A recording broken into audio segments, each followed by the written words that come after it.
телкана. Тук днес ще направим сравнение на колела, плюсове и минуси.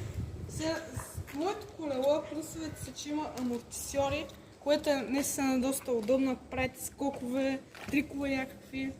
И да, много е удобно, не те боли като на те колелото скочиш. Плюс, още един плюс е седалката, която става много висока и е доста удобна. И да, това е за плюсовете. Минусите са доста, защото това е колело на 7 години.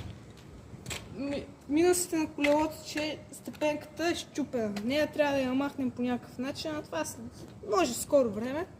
Задната гума, като друг минус, е доста зле. Е доста зле, защото е много изтъркана. Тя е по-гладка от мене, от моето лице.